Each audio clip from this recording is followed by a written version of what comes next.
company with the most inspiring content program right now? Their content is unhinged. Okay. It is bonkers. Welcome back to The Crawl. Today, we have Simone Hansen in the studio, a longtime content expert, having helped brands like Momkind, Velux, Ho4, and many others with their comms. She brings a wealth of knowledge and expertise, and also a pretty decent sense of humor. I'm sorry to the audience. They're going to be like, we don't believe this person. Join us as we talk about how our core human qualities helps us stand out in the current sea of AI content sameness. Something that's very, very hard to replicate with AI. If you apply that to B2B, that's going to be easy to stand out. And so you can use that in many ways to persuade the audience to do a certain action. I love that. That's actually very good insight. As well as lots of ideas, strategies, and takeaways that you can apply to your own business. I like to call it like a bonfire strategy. Every time you have to light a spark on another platform, you take out a log from the fire and you light something else. What's a go-to strategy when nothing is working? And then I could repurpose and slice and dice into different formats to fit different platforms. Let's dive in. So thank you so much, Simone, for coming here to the Crawl podcast. It's a pleasure to have you here. Thanks for having me. Okay, let's just start off with buzzwords, right? So we love buzzwords in marketing. Social. We love? Just marketing people? Marketing people. And you and me, I'm sure we also love buzzwords as well. Or maybe you might correct me if I'm wrong. I'm just thinking, aren't we a little bit more allergic to buzzwords these days? Depends which ones, I guess. Yeah, well tell me about storytelling then. What does that? Do you think it's a buzzword? I think it's a neglected one. Okay. So tell me a bit, how do you personally leverage storytelling? It's everything. And so I come from a background in rhetorics. I have a master's degree in rhetorics, and it is the art of speaking and writing well, or the art of persuasion, you could say. Sure. So I'm very into narratives. I'm very into the stories that we tell. So as a sender, what's your responsibility towards your audience, the ones receiving your message? And then what is that message? What objectives are you putting into that message?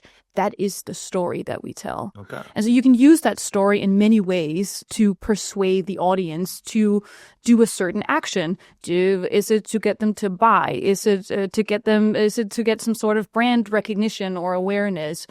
What are you seeking to do with the message or your piece of content with that story that you put into it? So, and I think it's a neglected capability. Yeah. But I'm seeing an uptick. I read, was it Forbes or the New Yorker? Recently, there was an article about how storytelling is one of the most sought after skills in job posts these days. Okay. Because with AI, it's something that it can't do. So you can use that as to help you execute on the output, but it needs editorial judgment. I think that's something we're going to come back to. That's actually very cool. Lot. I actually just recently read an article called "Copywriting is the New Superpower in 2026." And it's Thank you. Finally. I was also surprised about that, and essentially it's just because AI can rank and write informational content, like you say, but it doesn't come with this emotion or personal experience, right? That humans can do, and people. Such an overlooked skill. And so, what do you have any specific cases that come to mind in regards to this? Something recently that you might have worked on, where where it really just sort of changes and moves the needle, essentially to have this human. Because I think a lot of people sort of neglect that aspect and just think all in on AI and sort of don't consider the benefits that that comes with great copywriting. No, copywriting, I agree. And as someone who has worked with creative copy for years, I've also seen this neglect that's happened over the past 3 years after we all jumped on the ChatGPT bandwagon. It doesn't mean I'm on the bandwagon as well. I have all of my custom GPTs, but they're all, they're all formed in my body of work and in my tone of voice. And if I hadn't had 10 to 15 years of copywriting, it wouldn't be as good in the output it serves me. Okay. But you said something what is a good example of that? It's humor. You can't, not as of yet, at least. We've seen some tries. We can't replicate humor. So, for example, organic memes. Yeah. It's not that I have like a lot of memes myself, but it's something that's very, very hard to replicate with AI. Now, it's hard to do it just as a human already. It's difficult. Yeah. We see it with design as well. So, for example, in creative ads that you would post on, I don't know, it could be LinkedIn, it could be anywhere. If they look more homemade, basically, if you drew them in Microsoft Paint, rest in peace, people are much more willing to engage with it because you're serving them something that they're not seeing a lot of. In this sea of sameness that we're experiencing right now, where we're flooded with content, content is no longer an obstacle to create. Yeah. It's to create something that stands out. Definitely. So it's not quantity, it's the quality. And the way to stand out is humor. Yeah. Even in B2B, and it's so underutilized. Are there any other methods or like beyond humor that? Well, there's empathy, of course. Empathy, what yeah. I'm seeing right now is that a lot of people are also trying to be contrarian. So you're trying to because be it works, divisive. right? It works. Like, this is my hot take on something. And then you want people to fight each other in the comments. I think we're going to see a shift to I'm reluctant to call it softer skills, but like something that's more unifying. How can we be less divisive? How can we create content that unites people instead? Like, not that it has to be all kumbaya or anything. Fair. But just instead of everything having to be so split up, divisive, contrarian, maybe we will see a shift towards content that's trying to do the opposite. And that's how you do that, is leading with empathy. I guess empathy is basically just understanding of other humans. Yeah. I guess that essentially what happens is that like one person starts doing something new and then that works and then everybody else starts following along. Now suddenly everybody's doing the same thing and then another person starts, creating something else that's different. And then now everybody starts doing that. Yeah. So it's a sort of like cat and mouse with content creation. Yeah, could you say? We discussed this at a panel quite recently. I think it was in November that I was speaking at, where we talked about if like being contrarian, someone from the audience argued that that's like a masculine trait, and she's seeing most like male LinkedIn thought leaders are doing this like hot takes and like fight in the comments, and rage baiting and whatnot. Right, exactly. And so again, we shouldn't call it like soft or feminine, but maybe we're going to see a little bit of a trend going in the other direction. I like that. That could be interesting. Yeah, it would also be nice, right, to avoid having all the rage baiting and because we get quite tired, and as we just mentioned, it's not a question of like how to create content anymore. So anyone is going to jump on all of these trends because it's so easy to make content these days. It's harder to stand out. So in the end, it's also about being more of yourself. What is it to be original? What is it to be authentic? What is it to be unique? That's maybe a cliche, but like how are you uniquely you? You are doing that by not looking at what others are doing. So empathy, humor, originality, that's like the way to sort of stand out nowadays. Yeah, and hasn't it always been too? I agree. No, it's great. So moving on, let's completely different topic here. Let's just say that you're starting a brand completely from scratch. What would you recommend to focus mainly on, like organic, paid, or PR? Or a combination of these? Well, obviously, always a combination, but I would begin with the organic foundation because that's what takes the longest to build on. And so with paid, that's renting eyeballs. It's renting attention. Yeah. So the moment you stop pouring money into the paid machinery, the eyeballs are going to stop watching your content. But if you have an organic foundation, you're still going to get some of that attention. And if you wanted results right away, I agree it would be smart to have paid as part of the tactic to begin with while you're doing organic. Also depends on what your cash flow look like. We spoke about like results and whatnot, right? Going back to content, essentially, how would you sort of like measure the performance of your content? Ooh, that's a tough one. It's such a tough one. Because let me go back in the past a little bit. In the past, we would maybe look at what we now call vanity metrics, impressions, click-through rates, and traffic, which is all well and good, or marketing qualified leads even, but that doesn't necessarily equate to buyer intent. And then some would argue that the only marketing measurement you should go for is pipeline. And I agree, but it's very hard to attribute pipeline to content. Yeah. So instead, and I know this is super wishy-washy, fluffy for an answer, but anecdotal data, I think, is a good way to go. Anecdotal data meaning if you have customers saying, I read this piece of content, it swayed my mind, it helped persuade me. Yeah.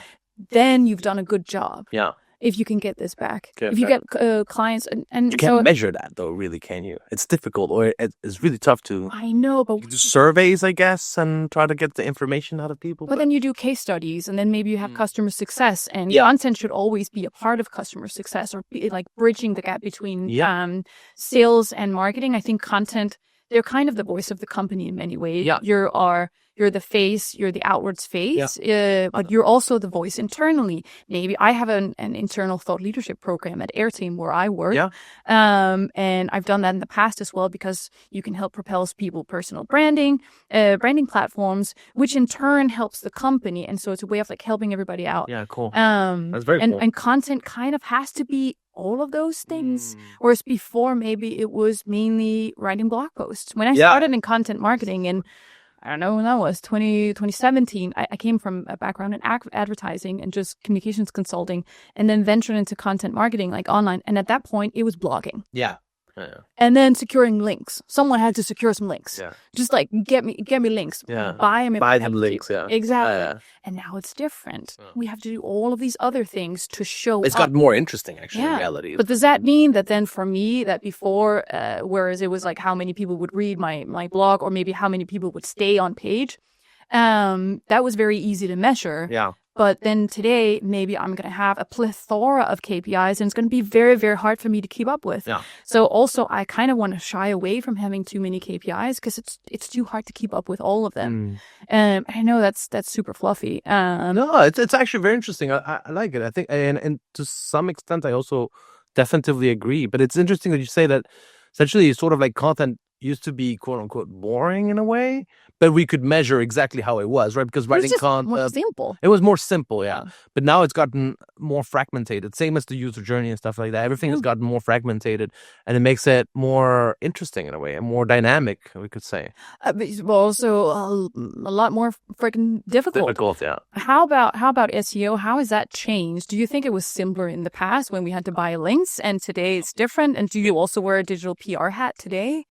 What does that look like now? Essentially, SEO, I think, used to be much easier, but also used to be more reserved, right? So, like, it was more about, like, if you had the money to buy the most links and whatnot, or their network to buy the most links and whatnot, then that would just be it, right? This is very much like traditional PR. Do you have the network? Can you call up, like, I don't know, Brian from TV2 and get, like, a, part of the news? That's what it was. And it was all about, like, are you buddies with the right people? Yeah, exactly, yeah. But nowadays, it's sort of more, again, also a bit more fragmented, you could say. Other things have gotten much more important. So, like, technical SEO didn't used to be that important, and now is, the foundation essentially of a website, and with AI especially, I think personally, like, things have just like exploded, right? Because suddenly you're able to do many more things, and so for example, programmatic SEO, right? So you can, like, we talked about AI filling the gap for informational content, right? But it can do amazing things, right? It can do things that would take weeks and months, in a matter of seconds. So it's really amazing, And yeah, so essentially that's basically pretty exciting in a way, and it's only getting like faster and better and stronger and whatnot. And we're seeing all these, new companies pop up that like focus solely on AI and AI overviews, and like agencies that focus solely on getting brands to be shown on AI overviews. And this thing has just started essentially, so it's like really fascinating how fast it's going, and all that stuff. So it's quite interesting and really exciting to be a part of that now, I would say. Do you think that people are more reluctant to buy into, for example, a technical SEO agency today than they were before the rise of AI? Just because now a lot of people, just as with content, at least that's what I'm experiencing, is that people are like, I can do that myself. Or it's like, well, you still need the experience and the editorial judgment to judge fetch the final output. So you can do the middle part. You're going to need the ideation process. Then you can outsource everything to the middle part to an AI. And then you're going to need editorial judgment. So if you're not a technical SEO expert, you can't give it the right prompt and you can't oversee the output. I see what you mean. Yeah, using but AI they don't know is a skill of its own. I agree with that. So let's move on to another section here. This we call it the quick round. Essentially, I'm just going to say like some statement, and then you tell me like generally what you think about it. Can I say it depends to all of them? Well, if that's what comes to mind, go right ahead. Yeah, like a true marketeer. Okay. So, what's the most annoying marketing trend? Just whatever comes to mind. The most annoying marketing trend is probably divisiveness, that everything has to be rage bait, or that you have to be so far out on a tangent that it doesn't seem relatable anymore. And it could also be blog content, because people think that a way to stand out is to be like a way to be different is to be in opposition. Yeah. That's not necessarily a point of view. It's just being in opposition. Yeah. So what it takes longer to get your engagement, right? That's the thing. It just gets engagement, and then the algorithm loves the engagement, and then you. And I know it works, and sometimes that's what you have to do. And it also depends on the company. Sometimes you might want to be the contrarian. Maybe you're an underdog, or like I heard someone call instead of calling it an underdog, they call it an ankle biter. Like if you're a smallest startup, but then you kind of want to snip at the heels of your competitors, so being an ankle biter, and then it might make more sense to be in opposition. So I get that point of view, but it's not always a point of view just to be in opposition. No. We started talking about buzzwords, and you were sort of like a bit defensive there on the buzzword. So like what buzzwords? It's because buzzword is a buzzword itself. Yeah, true. So which ones, top 5 that you hate the most, or whatnot, or like buzzwords that you hate, essentially, that you don't like? I wish I had thought about this a little bit more. KPI, OKR. Good ones. All of the acronyms. Me right in the. I'm like, ugh. Yeah. It makes me fatigued just to think of all of the acronyms that I don't even know, where I feel like I have to know them to be a good marketeer. And I mean, I'll know how to report on them. I'll know how to calculate most of them, maybe. Yeah. I don't even know. But the list is like as long as an arm. Fair enough. I can't. So I would probably say acronyms. Acronyms generally. Yeah, generally, those buzzwords. Yeah. GEO. And is it GEO or is it AEO? And what do we even call it? Is it AI search? What do we even call it? I think it feels like people have agreed that it's like GEO. I thought I heard someone try to brand it as answer engine optimization. I saw the AEO. Yeah, I also saw AIO, so AI optimization, which also makes sense. But then it also gets confused with AI overview, which is the name that they gave the segment of. On Google, with the AI, so it gets just like. Yeah. So I think GEO, for me, I'm sticking with GEO. That's what you call it. And the GEO is just like sort of subdivision of SEO. Right. That's how it is. It's a subdivision now. Yeah, that's how I see. So like, it's not a separate thing. It's just like SEO. And inside of SEO, you have, generative engine optimization. When do you think it's going to be the opposite? When is it going to be GEO first and then SEO? When is search going to be lower than answer engine? I think that's a really tough question. I have no idea. I don't think so. I feel like somehow search engines will always exist. I think that if Google switches 100%, and it sort of relates. You see more and more people asking questions of their LLMs than they are on Google. I know Google is still like where we go to ask our questions, but you're seeing kind of a decline in people using Google and more in LLMs. So at some point, and website traffic is also declining and everything like that. But I think it's sort of the same as what we saw with that we talked about, like how humans behave and like one person does something and then everybody starts doing that, and then like suddenly. So I think it might end up being sort of the same, where we all move towards like using. AI or ChatGPT and stuff like that for searching, whatnot, and then suddenly there's another player that comes in with Google 2.0, whatever, or some other form of search. Just one search engine, by the way. What about people searching on TikTok?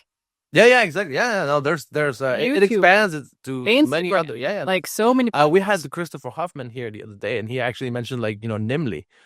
So like the shopping app and whatnot, ranking in there, that's SEO in a way. That's also a form of SEO. It's a form of search engine, but it's interesting because it has expanded into this like universe of search engines. Yeah.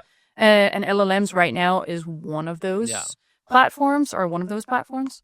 What was the question? It was buzzwords that. But no, buzzwords that you hate. Again, we're trying to be contrarian here. Yeah. What are some buzzwords that you hate? That I hate. I mean, when you say KPI and OKR, it just like resounded with me. So, but it's not because they're acronyms. I actually don't like acronyms.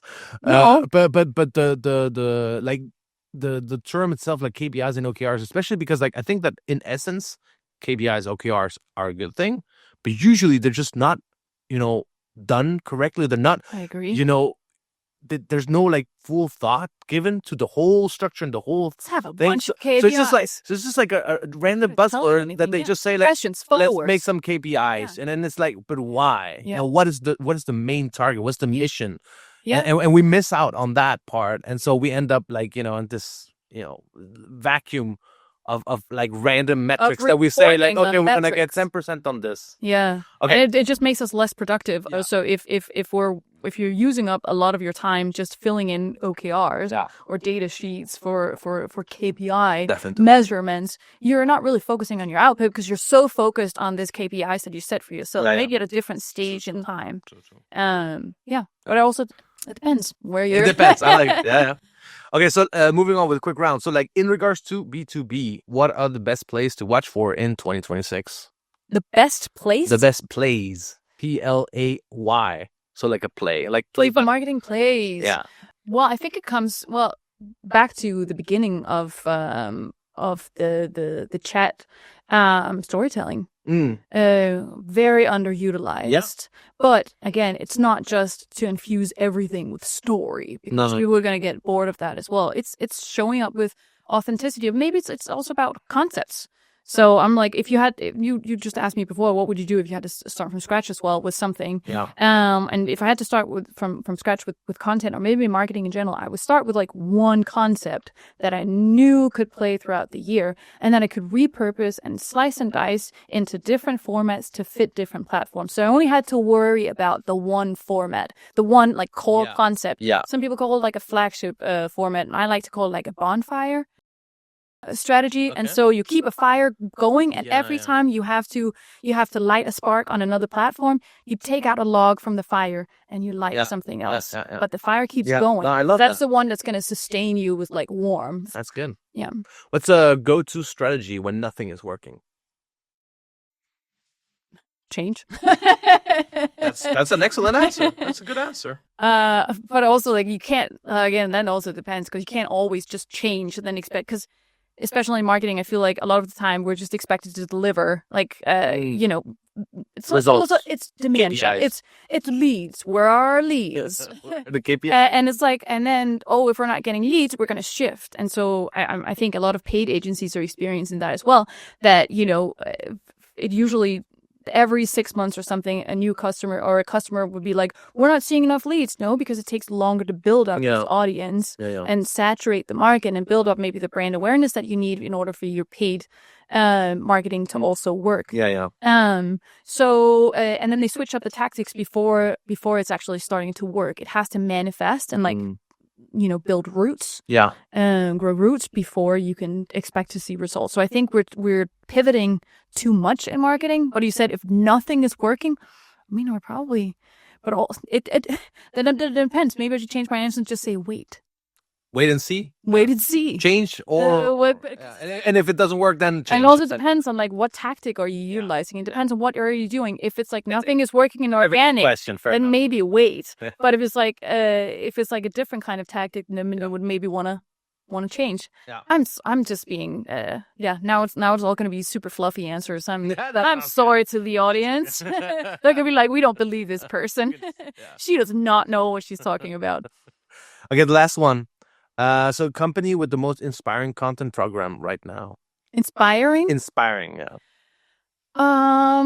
Dapper, the B2B marketing agency from Holland. I'm sorry to airtime where I'm employed right now, but Dapper, if you want me, you can have me. Okay. Set up a Copenhagen hub. The reason why it works so well is because they do video content, but they do it not like boxed in. Like a lot of B2B marketeers, they think that it has to be serious and you can't play around with formats. And also, they don't invest a lot in video. So just like you guys are investing in a podcast in a nice video set, it's going to come across as more professional looking. But the tone that you said is still professional, but it's also it's jovial, it's dynamic, it's a real conversation, and so it's going to come across as like authentic. A real authentic human and maybe empathetic dialogue. That's good. And I think that works more, and so I love that they do. If we talk the B2C world, Surreal, the cereal agent, like this, not a cereal agency. It's not an agency. It's a cereal brand. They do like protein cereal. I've never tasted it. What was it called? What was it called? Surreal. Surreal. Okay. So it's like a play on like cereal and stuff. Surreal. And their CEO is there. Their content is unhinged. Okay. It is bonkers in the best way possible. And they have gathered a massive following on LinkedIn. So just like you wouldn't think that you would get serial customers on LinkedIn, of course, so you wouldn't even do that play. But they were like, why not? Because people eating cereal, they're also on LinkedIn. It's not like B2B people, they don't eat breakfast. And I think we also have to be, that when we talk about humor and stuff like that, and like trying other, like why wouldn't you do something that works across touch points? Because even when you hang up your shirt and tie after a long day of B2B working, you're still a human being who's persuaded and influenced by the same, storylines. Yeah, that's cool. Okay, nice. Very good examples. Thank you for that. So moving on. Some time ago, you wrote in a newsletter that being number one on Google isn't the main goal anymore, but rather being visible in AI search and on multiple platforms. Now, I agree with that. I said before that the user journey is totally fragmented, and like the search now goes like, you get inspired on TikTok, then you see some reviews on Reddit or YouTube and whatnot. Yeah. So you can't just like SEO your way into a new market anymore. So, now, since brands are suddenly everywhere, they're on TikTok and stuff like that, right? So how do they end up like not diluting their message? How can they avoid that and stay consistent? I think focus on the channels that you know that you can. I was going to say control, but that's the wrong word. That you know you can be in charge of. And show up authentically on. So if you are not in tune with what people, like the kind of community that's happening on TikTok and the way that formats work there, don't go there. Or hire someone who can do that better than you can. If you're uncertain how LinkedIn works, like it's just, you can play around with formats, but if you fundamentally don't understand what's going on a platform and you're not in tune with the community and the audience and how they interact there, stay away and get really good at a couple of different platforms. It also depends on like how skilled and staffed are you in your marketing team. So I would like focus on the channels that you can do right now. Instead of being everywhere all at once. That sounds good. Yeah. It's a good advice. What do you say, and this is just like my own curiosity here, but what do you say to people say like, that you're not owning the platform, and that you should try to bring people to your own platform and stuff like that? So like your website? Yeah.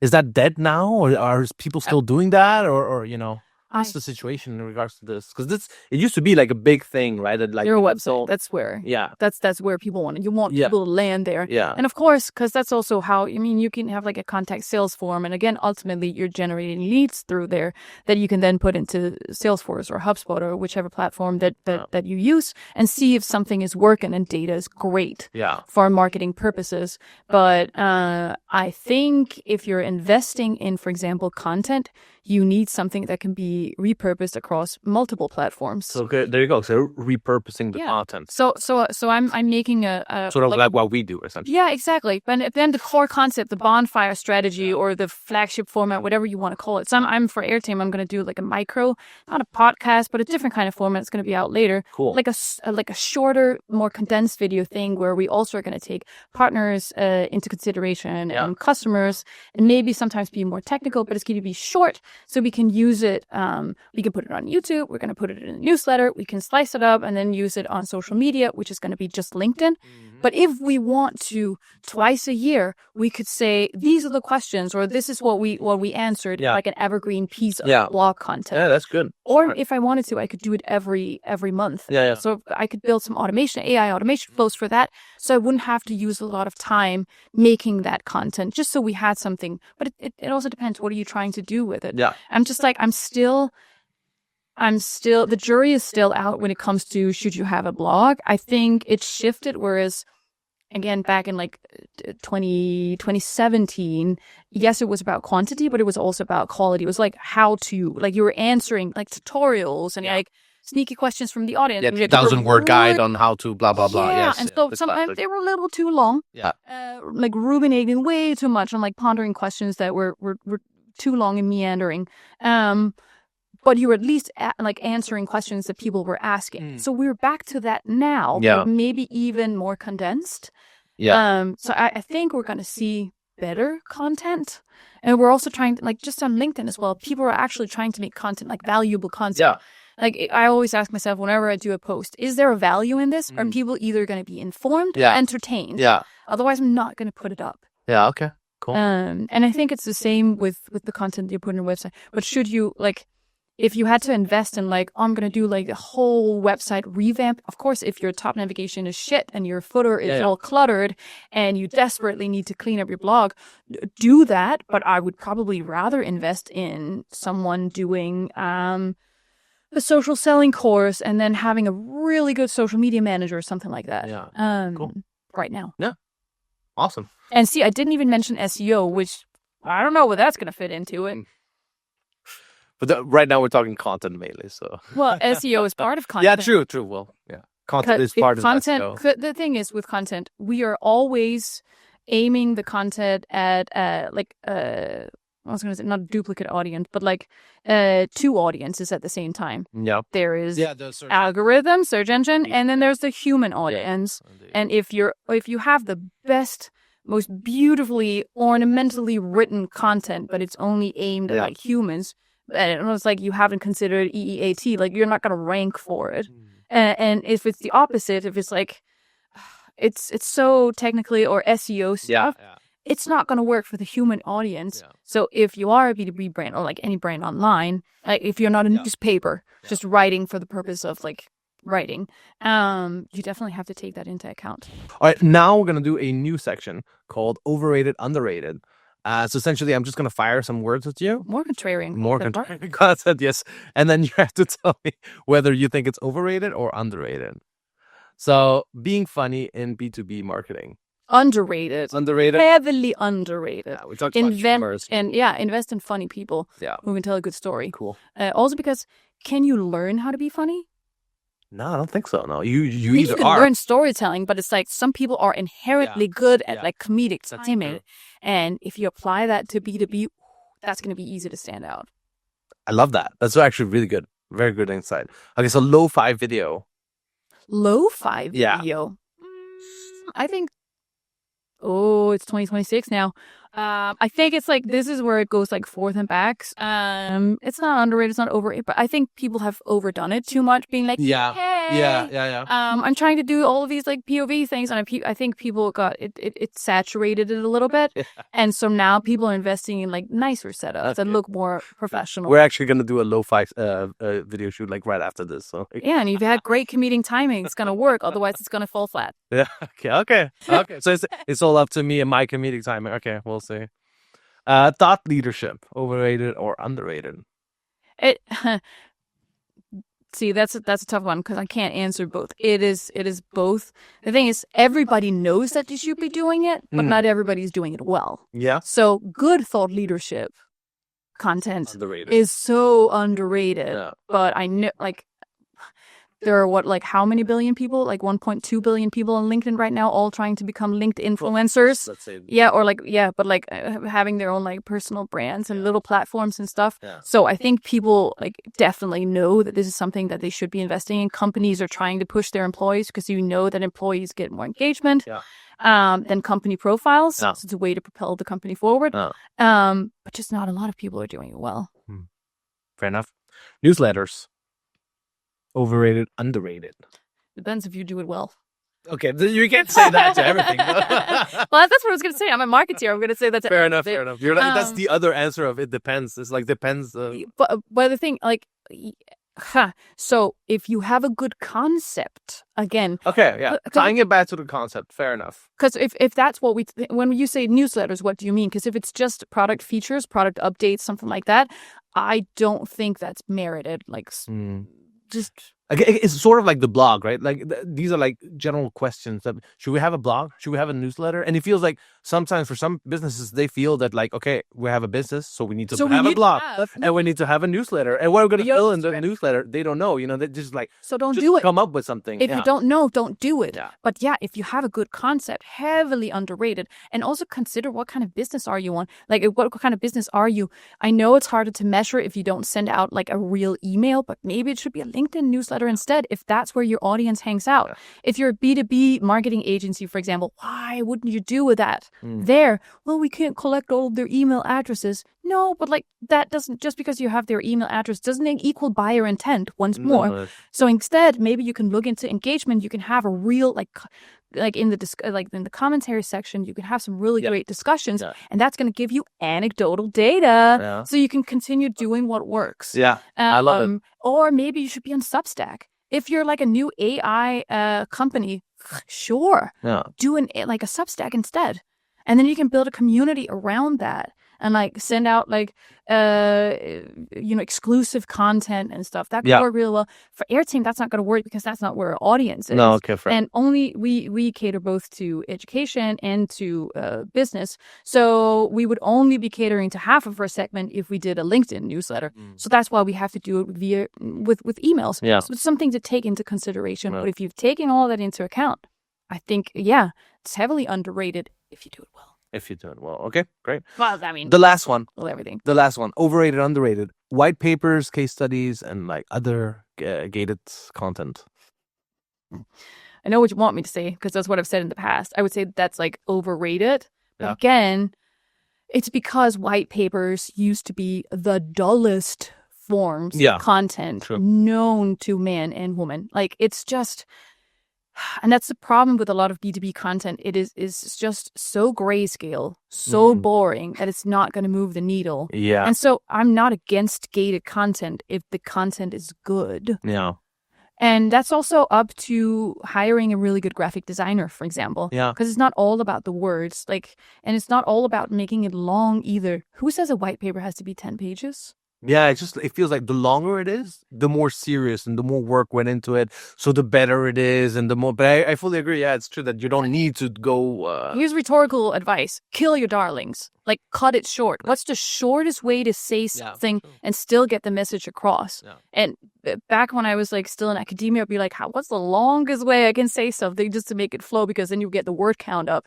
And then your thesis would be longer or whatnot. And you can meet the quota for words or for characters. But now I'm like, people's attention spans are so short. Yeah. What's the shortest form, the briefest way that we can persuade them with this narrative that we're serving? Yeah, that's good. Okay, so our final question here is, we've talked a lot about what is changing, algorithms and platforms and AI and all these things, but I'd love to know what essentially will stay the same, what will never change. The thing is, that's also the underutilized capabilities that we've talked about. Good storytelling, human originality, ideation, all that stuff that I think can't be replicated. And it comes from hiring really skilled, talented people who understand other human beings and how to put that into their marketing efforts. So that's a great answer. Even with the greatest tools in the world, you're going to get much further with the right people on board. Thank you so much for coming. Thanks for having me.